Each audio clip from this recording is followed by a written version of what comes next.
classe, é uma categoria de pessoas, mas qualquer pessoa pode ser chamada. Então, o movimento do profetismo existia na antiguidade, e não só no reino de Israel. As nações daquele tempo tinham seus profetas, que eram chamados também de videntes, porque desde tempos imemoriais o ser humano quer saber do futuro, não é?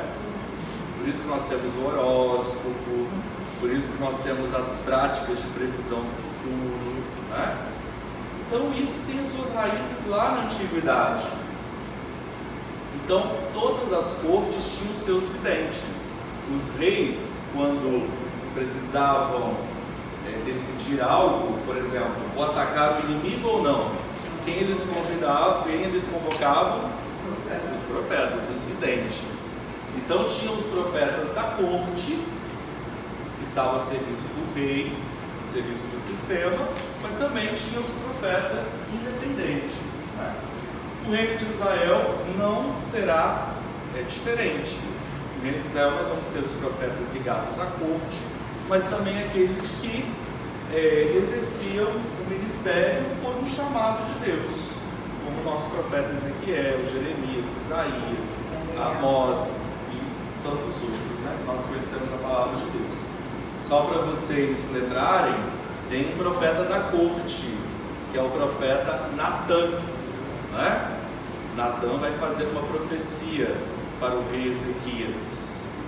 Então havia esses profetas ligados mais à corte, ao serviço do rei, mas também aqueles que atuavam no meio do povo. No tempo, do profetismo, como que eles previam o futuro?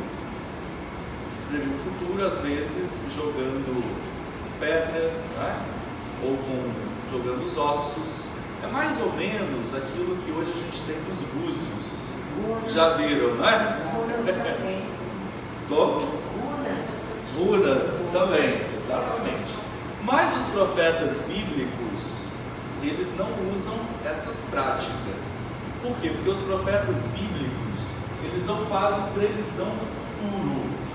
Assim como por exemplo, alguém que joga as cartas, para prever o futuro. Não, eles até fazem uma análise do futuro, mas eles olham para a história, eles olham para o acontecimento atual e a partir daí eles projetam o que poderá acontecer no futuro.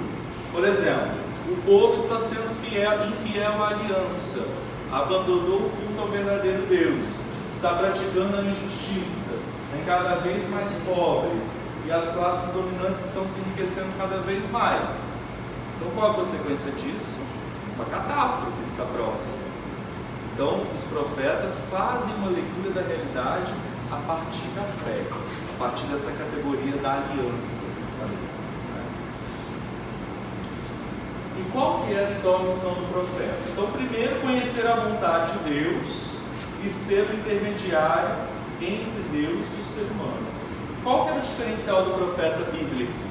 O profeta bíblico não era alguém que buscava perscrutar os desígnios de Deus, mas era alguém que se sentia tomado por Deus, Era alguém que se sentia como um instrumento de Deus. Era Deus que tomava a iniciativa para se utilizar deste ou daquela pessoa para comunicar algo, para comunicar a sua palavra. Tudo claro? Tudo claro. Então, o contexto histórico e o panorama do livro de Ezequiel. Então, o livro de Ezequiel narra que o profeta foi vocacionado para o seu ministério no 30º ano, que corresponde ao 5º ano do exílio do rei Joiaquim. Como a deportação de Joiaquim se deu no ano de 598, o chamado profeta deve ter se dado por volta do ano 593. Possivelmente, ele iniciou o seu ministério neste ano, 593. Quem tem a Bíblia aí, pode abrir em Ezequiel 1, versículos de 1 a 3.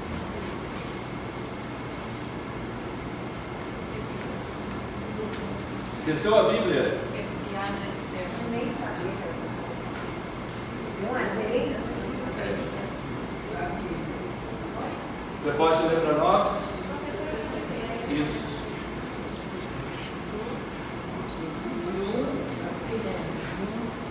Ezequiel, capítulo 1, versículo de 1 a 3. Era o 5º dia do 4º mês do 30º ano, e eu estava entre os exilados, junto ao rio Quebar. Abriram-se os céus e eu tive visões de Deus. Foi no 5º ano do exílio do rei Joaquim, no 5º dia do 4º mês. A palavra do Senhor veio ao sacerdote Ezequiel, filho de Buzi, junto ao rio Quebar, na terra dos caldeus. Ali a mão do Senhor esteve sobre ele. Isso, então é assim que se abre o livro de Ezequiel. Ele situa quando aconteceu o seu chamado e onde ele exerce o seu ministério. Ele é um sacerdote, filho de Buzi, né? E ele exerce o seu ministério junto ao rio Quebar, entre os exilados na região da Mesopotâmia.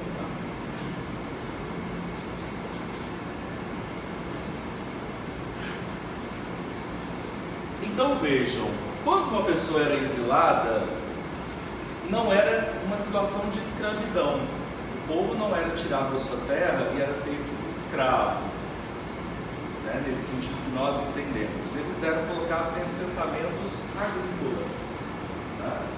Eles tinham que trabalhar a terra.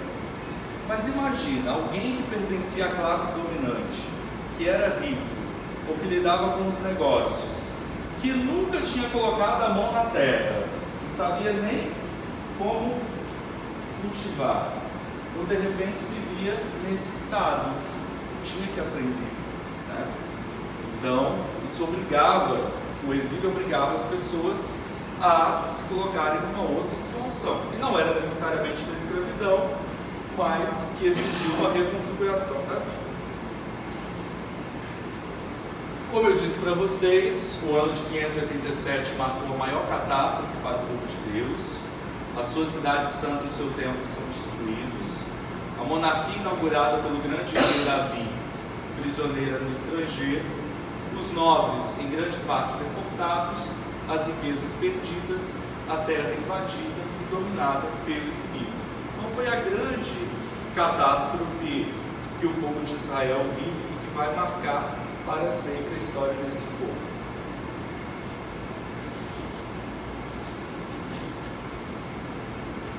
Então, possivelmente, o profeta começa o seu ministério no ano de 593 e exerce até o ano 571, que é a última data mencionada, em Êxodo 29:17. Ele atuou, portanto, tanto antes como depois da queda de Jerusalém, pela mão dos babilônios. Seu anúncio espelha esses dois momentos, cada um com seu próprio destaque. Então vejam, houve uma primeira leva de exilados. Nessa primeira leva eram levados a classe dirigente, as pessoas ricas, as pessoas que tinham poder. Ezequiel foi levado nessa primeira leva. Certamente ele era de uma família importante, uma família aristocrática. Então ele é deportado, mas ainda não acontece o momento da destruição de Jerusalém, né, em 586. Então ele vai ter duas fases no ministério dele. Uma, logo que ele foi deportado, antes da destruição de Jerusalém, e depois no exílio, e depois na conclusão do exílio, quando Jerusalém é destruída. Isso transparece no corpo do seu livro. Nós vamos ver direitinho.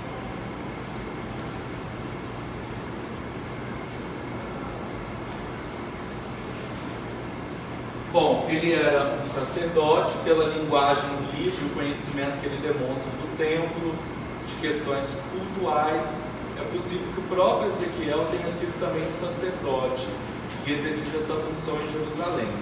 Isso poderia ser atestado pelo fato de ter sido deportado junto com o rei e a família real, parte das classes dirigentes das quais faziam parte os sacerdotes.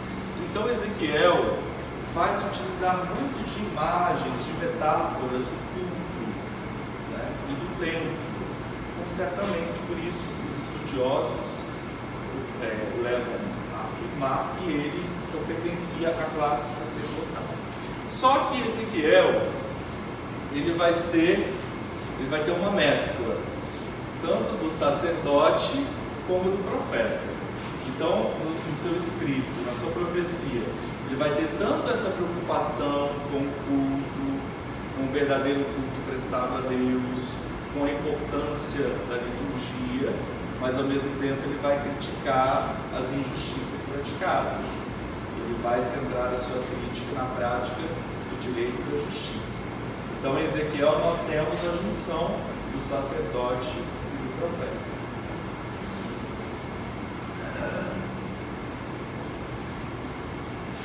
Durante seu ministério, Ezequiel é chamado por Deus de filho do homem. Se você ler o livro de Ezequiel, você vai ver que aparece muito essa expressão, filho do homem. Quem tem a Bíblia aí, Ezequiel 2:1, lê pra gente.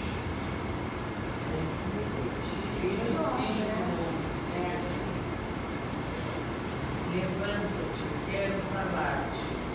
Enquanto me falava, o Espírito entrou em mim, fez-me ficar de pé, e eu escutei aquele que me falava.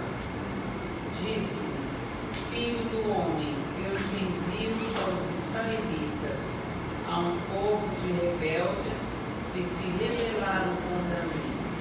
Eles e seus pais se revoltaram contra mim até hoje. Tá bom, Brasil. É só para verem que Ezequiel, o profeta, é chamado de filho do homem. O que significa essa expressão filho do homem? Ela tem um sentido poético, significa um ser humano, alguém que foi criado por Deus. A humanidade da pessoa na sua fraqueza e na sua fragilidade. Jesus também depois vai utilizar a mesma expressão, o filho do homem. Uma expressão então que tem sua raiz lá na profecia de Ezequiel.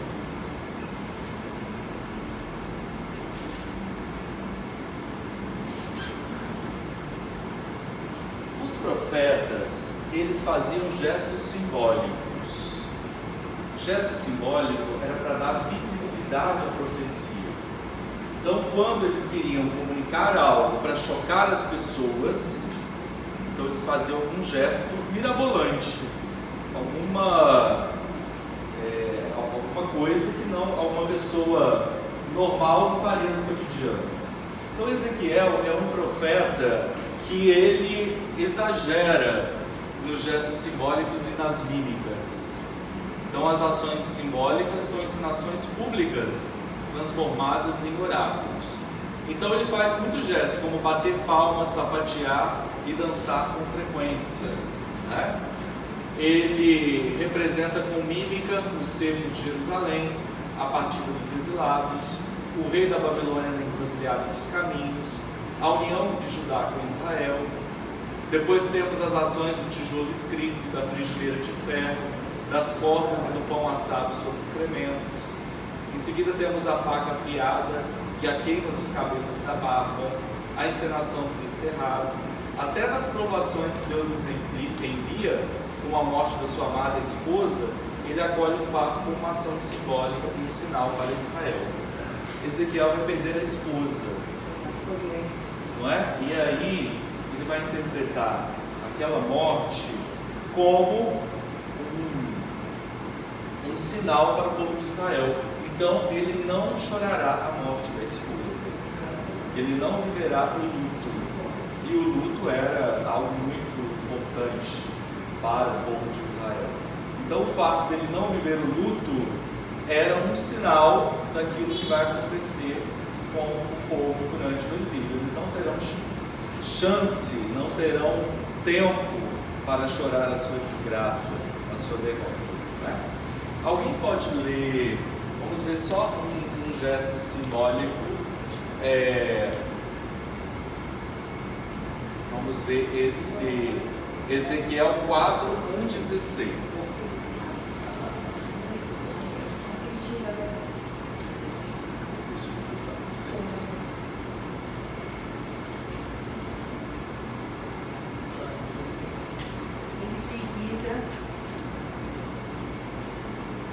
Em seguida perguntou: Filho do homem, for desesperar Jerusalém de fome, aí se comerá na angústia um pão rigorosamente pesado, se beberá no meio do assombro uma água racionada, e na penúria de pão e água virão a esmorecer uns e outros e perecerão por causa de sua iniquidade.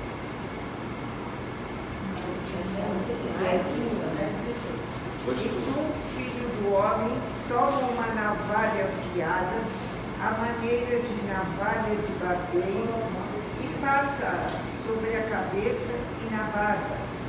Em seguida, colocarás numa balança os cabelos que houveres cortado. Queimarás um terço no meio da cidade, logo que tiver decorrido o tempo do assédio. Tomarás outro terço.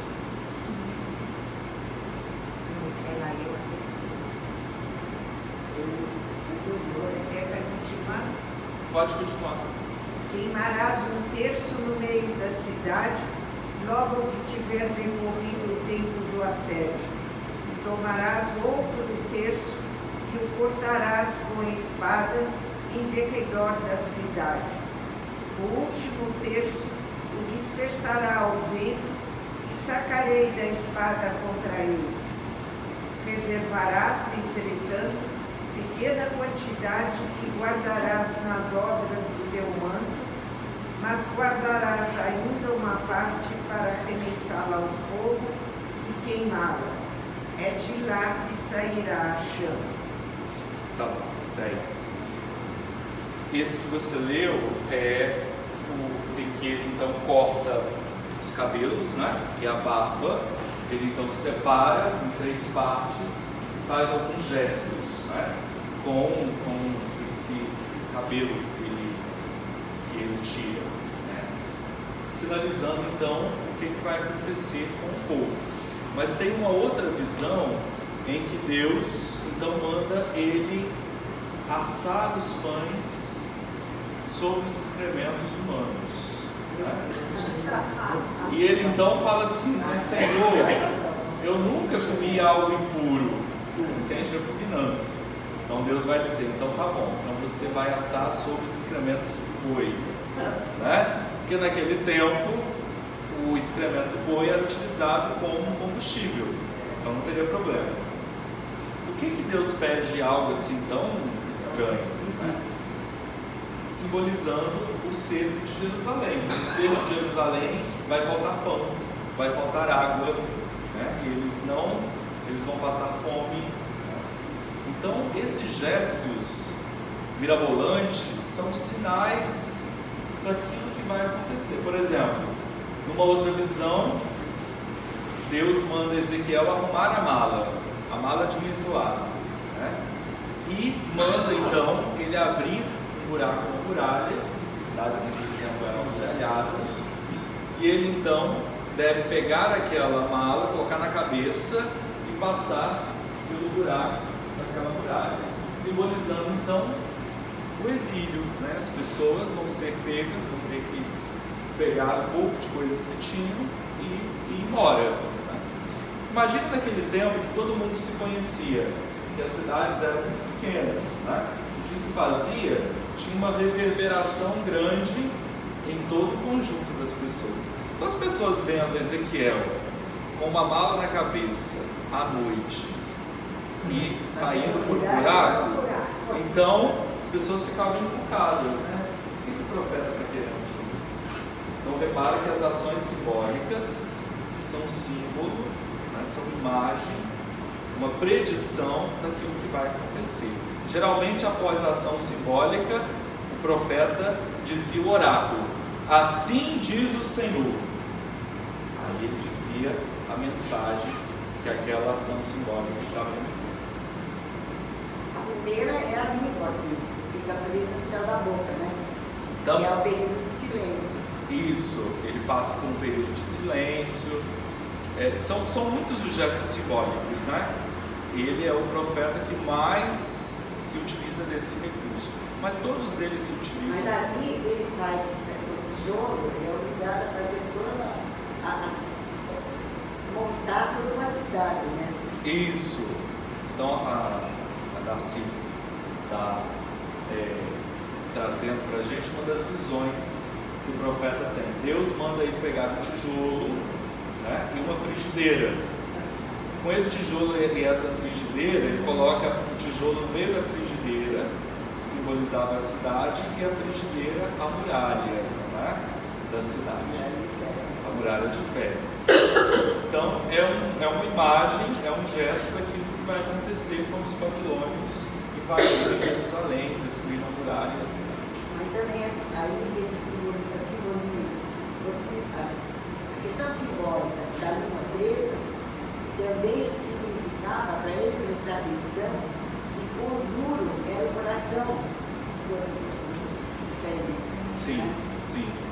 Os sinais sempre têm um sentido para alertar o povo de alguma coisa, né? Para tirar o povo do seu adormecimento. Alguma dúvida?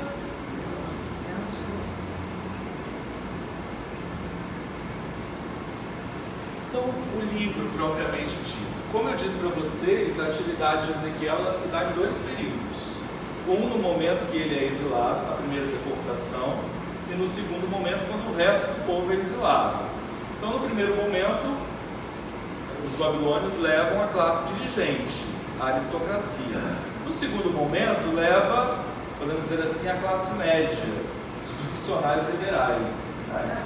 Quem fica na terra são só os pobres, os muito pobres. Então aí eles vão continuar lá. Nem todos vão ser deportados, mas apenas essa classe mais dominante, que tinha mais recursos, né? Então, no livro de Ezequiel, nós vamos ter dois tipos de oráculos: oráculos de condenação e oráculos de salvação. Então, no primeiro momento do ministério do profeta, ele vai dizer oráculos de condenação. Não vai dizer para o povo: olha, vocês estão assim porque vocês procuraram, vocês foram infiéis à aliança.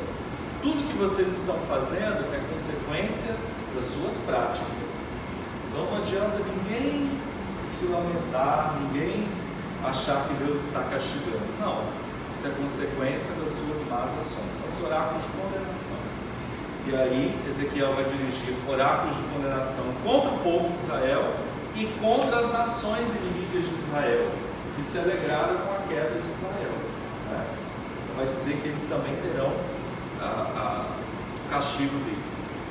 Mas depois, quando aí sim a cidade é destruída, o templo e o resto do povo é deportado, Ezequiel vai mudar o tom dos seus oráculos. Então ele vai dirigir oráculos de salvação. Então qual que vai ser a missão do profeta no segundo momento? Ele vai exercer a função de animador do povo. O povo já não tem a sua terra, já não tem o seu templo. Então é preciso animar a esperança desse povo. Eles viviam, vamos supor, vamos imaginar, né, que eles eram do interior e vieram para uma grande cidade, como São Paulo. Eles foram engolidos. Eles eram uma minoria diante de um universo cultural totalmente diferente do deles. Então o profeta precisava ali animá-los. Não. E eles assimilaram, né, a cultura deles. Exatamente. Eles assimilam, daí que o profeta teve lá. E a tentação era: nós vamos permanecer fiéis à nossa identidade ou nós vamos assimilar a cultura do outro, né?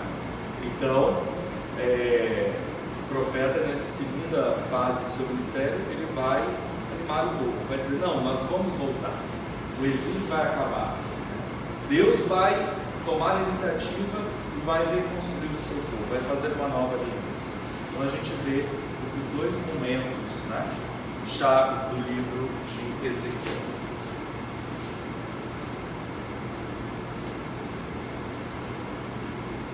Então, como eu disse, até o capítulo 32 nós temos palavras de ameaça e de condenação.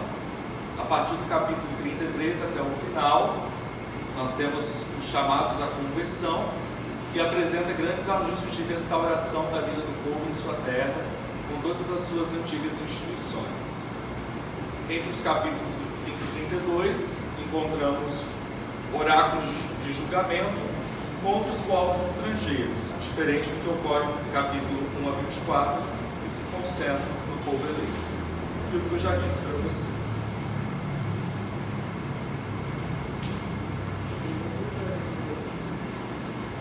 Como que o livro, então, está dividido? Então, o livro está dividido em 3 sessões. Primeira sessão, do capítulo 1 a 24, oráculos de juízo contra Judá e Jerusalém. Vocês podem conferir aí no livro depois. A segunda sessão, capítulos 25 e 32, oráculos contra as nações. E a terceira sessão, 33 a 48, oráculos de salvação para Israel.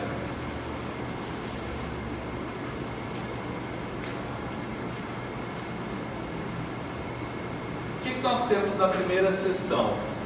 Então se inicia com a narração da vocação e da missão do profeta, nós já lemos, né?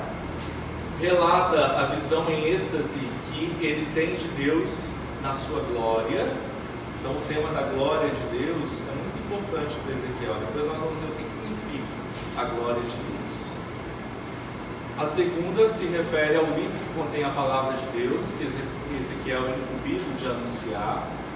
Ele é admoestado a ser fiel à sua missão, pois ele é colocado por Deus como sentinela para o povo. Essa é uma palavra-chave também no livro de Ezequiel. O profeta é sentinela do povo. O profeta fica por um tempo mudo até que Deus se manifeste, como você bem lembrou. Essas e outras visões narradas nos capítulos seguintes marcam fortemente sua experiência. Em geral, são experiências grandiosas que ocorrem em ligação com sua vocação e missão e precedem, em geral, mensagens particularmente importantes.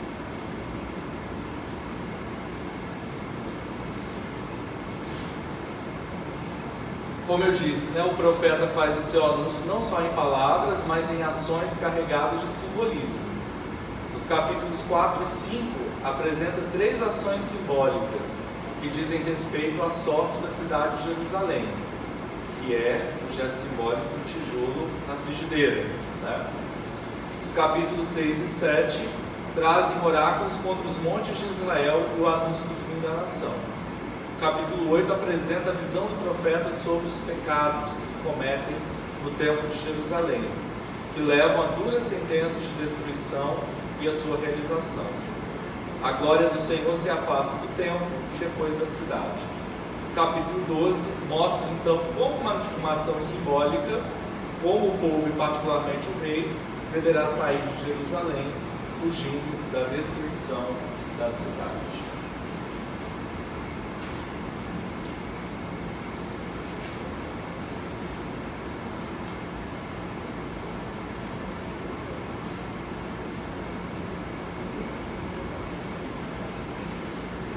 É aquele gesto simbólico que eu falei com vocês. Ezequiel 12. A palavra do Senhor me foi dirigida nesses termos: Filho do homem, tu habitas no meio de uma casa de rebeldes, que tem olhos para ver, mas não veem, tem ouvidos para ouvir, mas não ouvem. Com efeito, são uma casa de rebeldes. Pois bem, tu, filho do homem, arruma tua bagagem de exilado em pleno dia sob os seus olhares. Parte para o exílio, parte sob os seus olhares de um lugar para outro. Talvez desse modo percebam que são uma casa de rebeldes. Arrumarás a tua bagagem como a bagagem de um exilado em pleno dia, sob os teus olhares. E ao anoitecer sairás sob os seus olhares como os que saem para o exílio. Ainda sob os seus olhares abrirás um buraco no muro e sairás por ele. Sob os seus olhares, porás a tua carga sobre os ombros e sairá quando já estiver escuro, cobrindo o rosto para não veres a terra, porque te põe como presságio para a casa de Israel. Então esse gesto simbólico é um modo que anuncia o que vai acontecer, porque de fato o rei Joaquim, quando ele vai ser levado, né, ele tenta fugir. O rei Joaquim não, perdão, o rei Sedecis, ele tenta fugir por um buraco, né, na muralha, mas ele é pego depois pelos inimigos. Então os gestos simbólicos do profeta antecipam o destino do povo.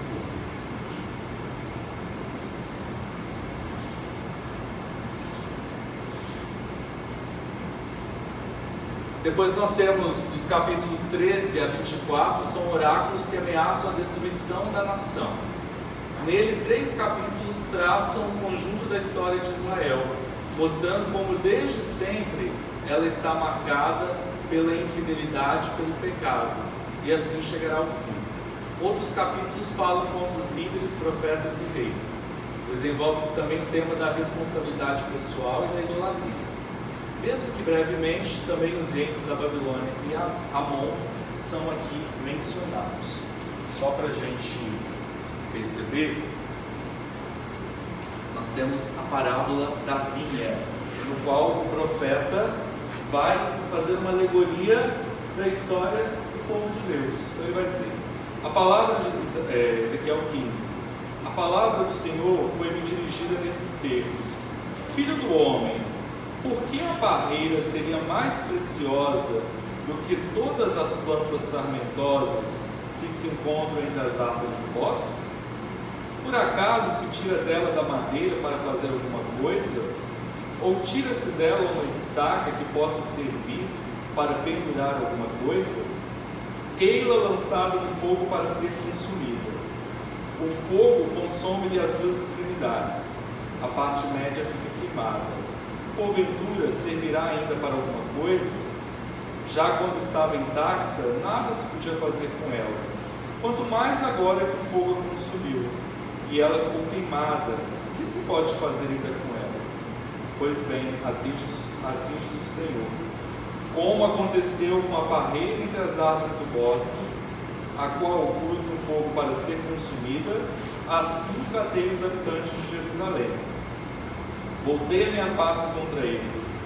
Escaparam do fogo, mas o fogo há de consumi-los. E saberei que eu sou o Senhor. Quando puser a minha face contra eles, farei da terra uma desolação, visto que cometeram infidelidades, oráculo do Senhor.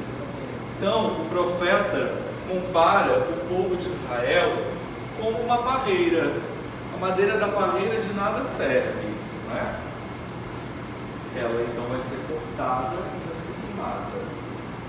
Então, é uma alegoria, é um símbolo da sorte do próprio povo.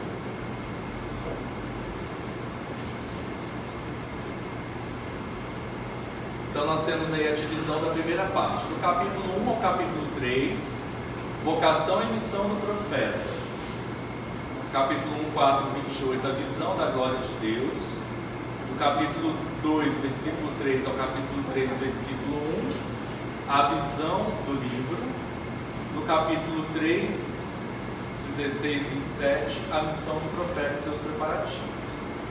Depois dos capítulos 4 a 24, oráculos contra Judá e Jerusalém. Capítulos 4 e 5, ações simbólicas. 6 e 7, contra os montes de Israel, anúncio do fim. Capítulo 8, visão dos pecados no tempo e suas consequências.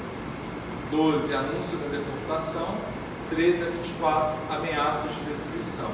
Israel é marcado pela infidelidade.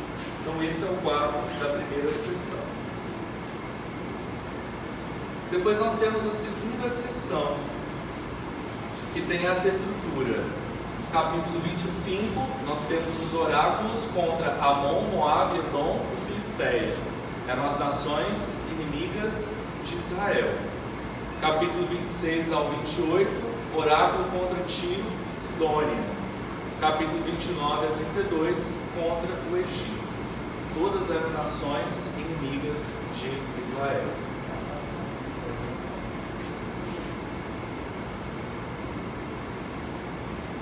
Na terceira sessão, começa no capítulo 33, se inicia com a descrição da missão do profeta após a queda de Jerusalém. Como eu disse, depois que Jerusalém e o templo são destruídos, o profeta vai anunciar, vai dar vida, né, a um novo jeito de profetizar. Ele vai então animar o povo, dar esperança ao povo. Então, no capítulo 34, o profeta afirma que Deus conduzirá o seu povo. Capítulo 35, juízo contra Edom.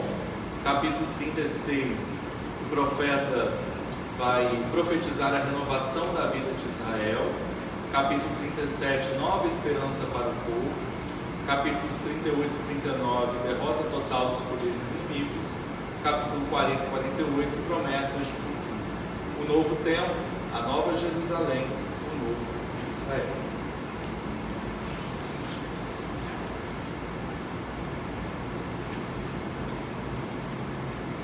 Vamos até 8h30, aí a gente interrompe e faz o lanche. Pode ser assim? A mensagem então do profeta. Que mensagem nós podemos colher no livro de Ezequiel? Nós temos, eu trouxe essa imagem, que é uma imagem, uma representação, né, do profeta, falando então ao povo exilado. A primeira mensagem é a da glória de Deus. Então esse tema da glória de Deus é muito importante para Ezequiel.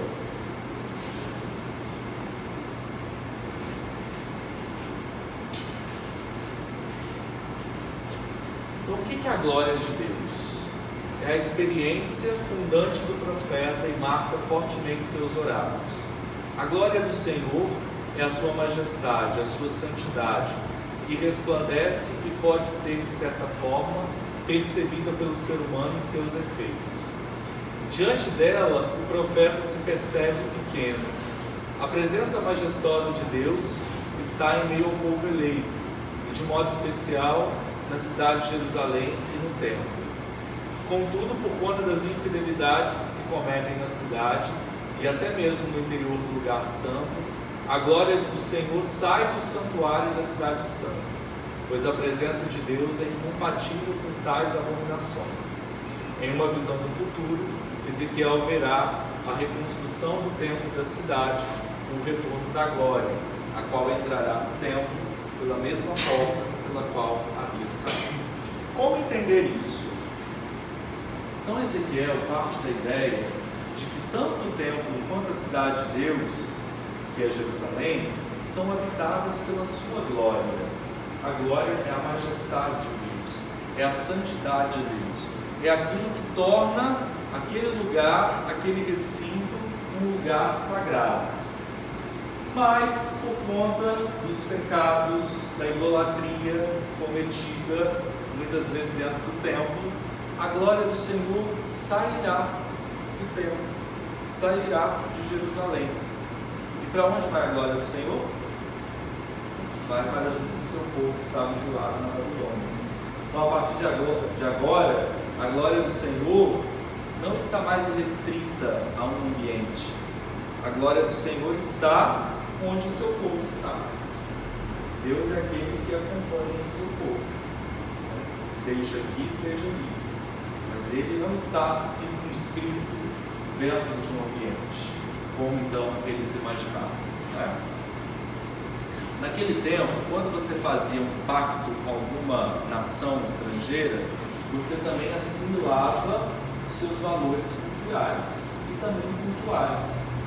Então, quando Israel fazia uma aliança com o Egito, então também trazia o seu culto, os seus deuses. E muitas vezes, os deuses estrangeiros eram adorados dentro do templo de Israel. E isso o profeta vai dirigir uma forte crítica. Então, meus irmãos, naquele tempo tinha-se essa compreensão. Se o templo e a cidade têm a glória de Deus, então nada vai poder acontecer com o templo, conosco. Ninguém vai poder nos invadir. Por quê? Porque nós estamos com a glória de Deus. Então eles fiavam nessa compreensão externa da glória de Deus.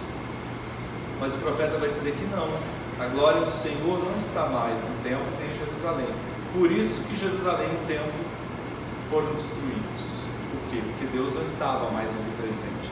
Deus já tinha deixado aquela habitação. Então todas as ações divinas são revelações da majestade.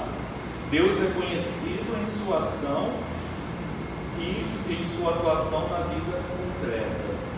Então a majestade de Deus, ela, como eu disse, não está presente apenas no ambiente, mas a majestade de Deus se revela nas suas ações. Quando Deus salva o povo, quando Deus liberta o povo, quando Deus providencia algo para esse povo, é aí que a glória de Deus, a majestade de Deus se manifesta, e não apenas no templo, ou na cidade. Tudo claro?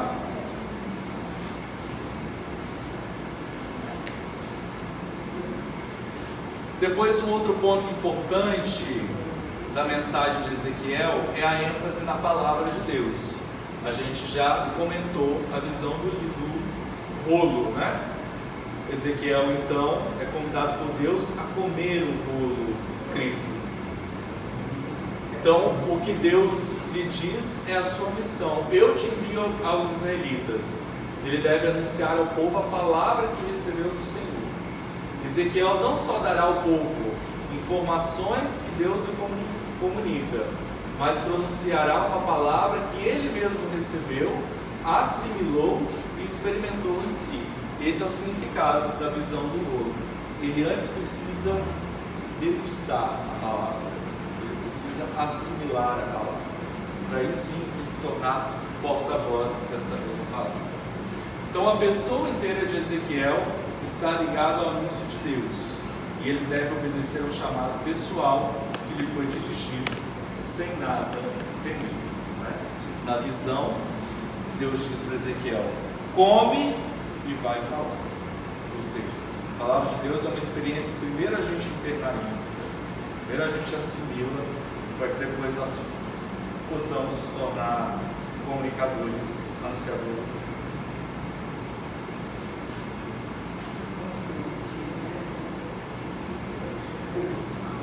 Como Ezequiel é um sacerdote, então é natural que ele vai ter uma forte preocupação com o culto, com as celebrações que eram realizadas. Né? Então, como a glória de Deus habita de modo particular no templo, o culto ali prestado é um modo privilegiado de experimentá-lo. Então, os sacrifícios, as orações, a liturgia são ocasiões especiais em que Deus manifesta a sua glória. Então, Ezequiel enfatiza muitos pecados cultuais, mas também nas relações humanas há infidelidades para com Deus. Os israelitas não praticam a lei do Senhor, cometendo todo tipo de delito, faltam com respeito devido aos pais, oprimem o estrangeiro, o órfão e a viúva, profanam o sábado e o culto, caluniam os irmãos, desrespeitam as normas referentes ao matrimônio, aceitam subornos, exploram o próximo com juros e usura. A terra está cheia de violência e Jerusalém é cidade sanguinária. Culto a Deus e direito e a justiça nas relações humanas estão intimamente ligados. Então, de nada adianta nós prestarmos um culto bonito, perfeito, externo a Deus, mas se a nossa prática caminha numa direção contrária, se nós oprimimos, se nós somos indiferentes, se nós somos injustos. Então, Ezequiel, como os demais profetas, vai chamar a atenção para esse fato. O culto a Deus tem que estar ligado com a prática do direito e da justiça, senão esse culto é falso. Então, Ezequiel vai chamar os pecados cometidos no templo de abominações. Vocês vão ver muito essa palavra no livro de Ezequiel, abominações. Por quê? Porque são contrários à santidade divina. Né? Ezequiel também vai usar a palavra prostituição. Por quê? Porque o povo falhou ao invés de prestar um amor único a Deus, acabaram amando outros deuses, outros ídolos. Mas essas duas palavras aparecem muito: abominação e prostituição.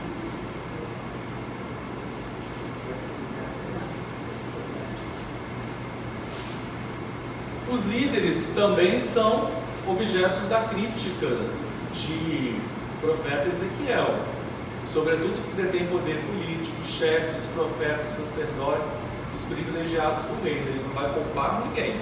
Embora ele fosse da classe dominante, ele dirige uma séria crítica às autoridades. Por quê? Porque foi por causa das más decisões das autoridades que todo o povo pereceu.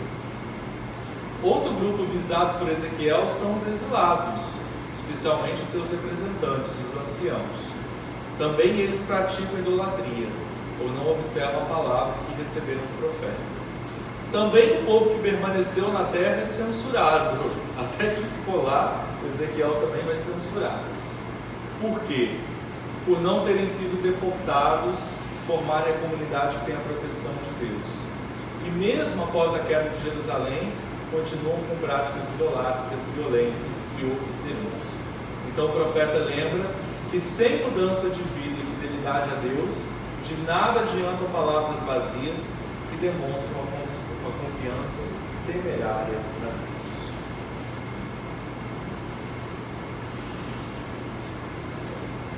Vamos ficar por aqui? E aí a gente continua. Nós temos mais um encontro na terça-feira. Nós vamos então continuar falando da mensagem de Ezequiel e qual a aplicação dessa mensagem para nós hoje. E nós vamos também ter contato com algumas das visões de Ezequiel, como por exemplo os ossos secos, né? Que é uma visão muito bonita. Como é que é? Depois todos eles vão ressuscitar. Alguma pergunta até aqui? Deus dá o Espírito, né? Exatamente. Alguma pergunta? Foi claro? Muito fácil. É um excelente professor. Que bom. Se vocês não tiveram dúvidas, eu fico contente. É que a gente precisa ler. Então eu aconselho que de hoje para o próximo encontro vocês leiam o livro, né? Talvez não vão conseguir ler ele todo, porque eles são 49 páginas. São 42. E como é uma leitura que a gente precisa prestar mais atenção, mas é importante que vocês leiam. E se tiverem alguma dúvida de algum texto que vocês leram, tragam para o próximo encontro para que a gente possa situar e fazer juntos a exegese. Tá bom? Terça-feira mesmo. Terça-feira, no mesmo horário, nesse mesmo canal.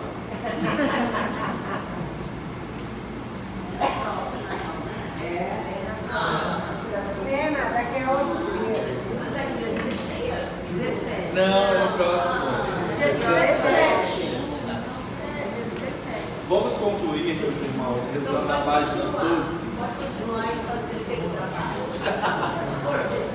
Porque você não vai poder vir na terça que vem? Ela vai bonita. Estou lá no meio daquelas cachoeiras. Ah, que chique, gente. Mas o Roy depois vai disponibilizar, porque ele está gravando. Mas não avisa para os outros, senão os outros depois não vêm. Página 12, gente, do livrinho. Texto base. Aqui, ó. Ela não recebeu, não? Eu cheguei atrasada. É esse ou é o texto base? Não, Esse aqui, ó. encontros bíblicos. Ah, então estava errado. Não, não é nada não. A propósito, antes da gente fazer a oração, deixa eu falar. Quem quiser aprofundar isso que eu estou falando, nós temos esse livro, que é o texto base, né? Que praticamente eu estou tomando o conteúdo quase todo dele, mas eu tenho outras referências também. Não sei se ainda acha nas livrarias para comprar, eu acho que já está Mas me ajuda esgotado. bastante também esse aqui. Também. Vamos Estamos em preparação para a celebração do Jubileu de 2025, cujo tema será Peregrinos da Esperança.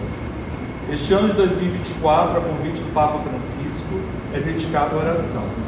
Vamos pedir que, como Ezequiel, sejamos anunciadores da esperança em um mundo cujas doenças contemporâneas mais comuns são aquelas relacionadas à perda do sentido da vida, à desesperança, ao desejo pelo fim, ao desânimo para continuar.